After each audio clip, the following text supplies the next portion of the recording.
পোনপ্ৰথমতে আপোনালোক সকলোলৈকে ৰঙালী বিহু তথা অসমীয়া নৱবৰ্ষৰ আন্তৰিক শুভেচ্ছা জ্ঞাপন কৰিছোঁ। নমস্কাৰ বন্ধুসকল, মোৰ এনে এটি নতুন ভিডিঅ'লৈ আপোনালোকক স্বাগতম জনাইছোঁ। আজিৰ এই ভিডিঅ'টোত মই আপোনালোকক ক'ম এলয় হুইল আৰু স্প'ক হুইলৰ বিষয়ে। এলয় হুইল আৰু স্প'ক হুইলৰ মাজত কি পাৰ্থক্য আছে, কিহৰ কাৰণে এই দুয়োটা বেলেগ বেলেগ বাইকত ব্যৱহাৰ কৰা হয়, আৰু এই দুইটাৰ ভিতৰত আপোনালোকৰ বাবে কোনটো বেছি ভাল হ'ব তাৰ বিষয়ে মই আজি এই ভিডিঅ'টোত আপোনালোকক ক'ম। তেন্তে বলক ভিডিঅ'টো আৰম্ভ কৰোঁ। বন্ধুসকল, আপোনালোকে যদি মন কৰে তেনেহ'লে দেখা পাব যে আমাৰ ৰাস্তাবোৰত সাধাৰণতে যিবোৰ বাইক চলি থাকে তাৰ বেছিভাগ বাইকতে এলয় হুইল লাগি থাকে।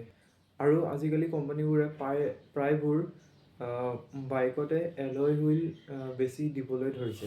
আনহাতে বহুবিলাক বাইকত আমি স্প'ক হুইলো দেখিবলৈ পাওঁ, কিন্তু যদি আপুনি ভালদৰে মন কৰে তেনেহ'লে দেখা পাব যে স্প'ক হুইল থকা বাইকৰ তুলনাত এলয় হুইল থকা বাইকৰ বেছি দেখিবলৈ পোৱা যায়। এনেকুৱা বাৰু কিয় হয় তাৰ বিষয়ে জানো আহক। এলয় হুইলত কোনো ধৰণৰ জইণ্ট নাথাকে। এলয় হুইলত কি হয়, এটুকুৰা মেটেলকে গলাই পেলাই সেইটোক শ্বেপ দি পেলাই এলয় হুইলটো বনোৱা হয়। আৰু যিহেতু এলয় হুইলটোত কোনো ধৰণৰ জইণ্ট নাথাকে, সেইকাৰণে এলয় হুইলটো মেচিনৰ সহায়তে বনাব পাৰি। তাত মানুহৰ প্ৰয়োজন নোহোৱাকৈ ধুনীয়াকৈ বনাব পাৰি আৰু পাৰফেক্টলি বনাব পাৰি। আৰু মেচিনৰ সহায়ত বনিলে কি হয়, বস্তুটো সোনকালে প্ৰস্তুত কৰি উলিয়াব পাৰি। তাৰ উপৰিও এলয় হুইলটো স্প'ক হুইলতকৈ পাতল হয়। কিন্তু স্প'ক হুইলত আমি দেখিবলৈ পাওঁ যে যিটো ৰিং থাকে সেইটো হুইল হাবৰ লগত বহুডাল স্প'কৰ জৰিয়তে লাগি থাকে, অৰ্থাৎ স্প'ক হুইলত বহুকেইটা জইণ্ট থাকে। আৰু স্প'ক হুইলবোৰত সাধাৰণতে ষ্টীলেৰে বনোৱা হয়, সেইকাৰণে স্প'ক হুইলটো বেছি ওজন হয় এলয় হুইলৰ তুলনাত। আৰু যিহেতু স্প'ক হুইলত বহুডাল স্প'ক থাকে, সেইকাৰণে হুইলটো বনাওঁতে সম্পূৰ্ণৰূপে মেচিনেৰে বনাব নোৱাৰি। আৰু মানুহৰ প্ৰয়োজন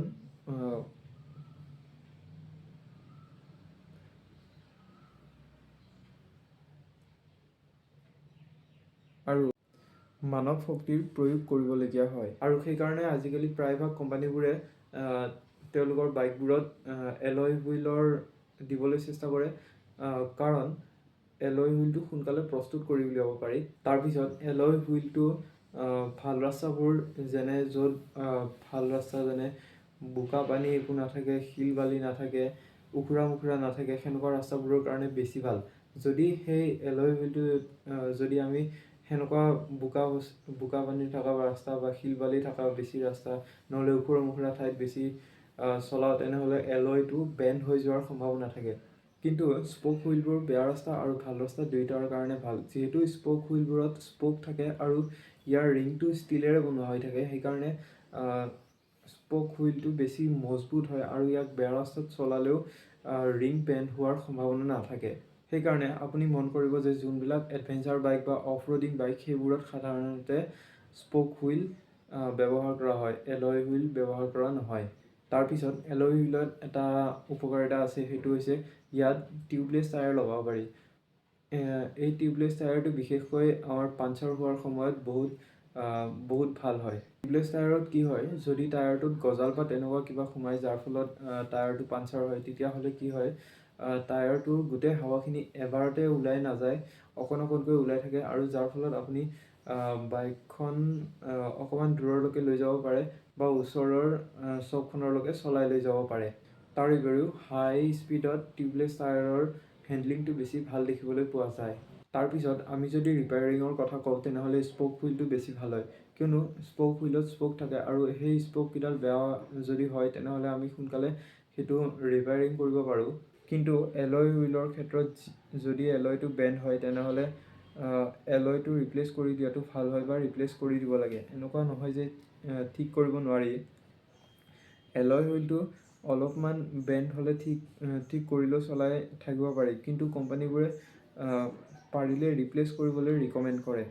কাৰণ এলয় হুইলত টিউবলেছ টায়াৰ আহে, আৰু যদি টিউবলেছ টায়াৰটো আপুনি বেণ্ড হৈ থকা ৰিঙৰ ওপৰত লগাই দিয়ে তেনেহ'লে টিউবলেছ টায়াৰটোৰ পৰা লিকেজ অহাৰ সম্ভাৱনা থাকে, আৰু যাৰ ফলত হাৱা ওলাই যোৱাৰ সম্ভাৱনা বাঢ়ি যায়।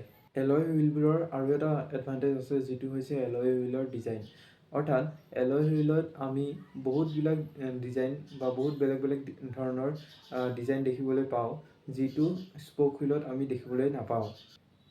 স্প'ক হুইলত আমি অকল এটাই ডিজাইন দেখিবলৈ পাওঁ, কিন্তু এই স্প'ক হুইলটো বহুত মজবুত হয় এলয় হুইলৰ তুলনাত। তাৰপিছত দামৰ কথা ক'বলৈ গ'লে আমি এলয় হুইলৰ দামটো স্প'ক হুইলৰ দামতকৈ বেছি দেখিবলৈ পোৱা যায়, কিন্তু যদি আপুনি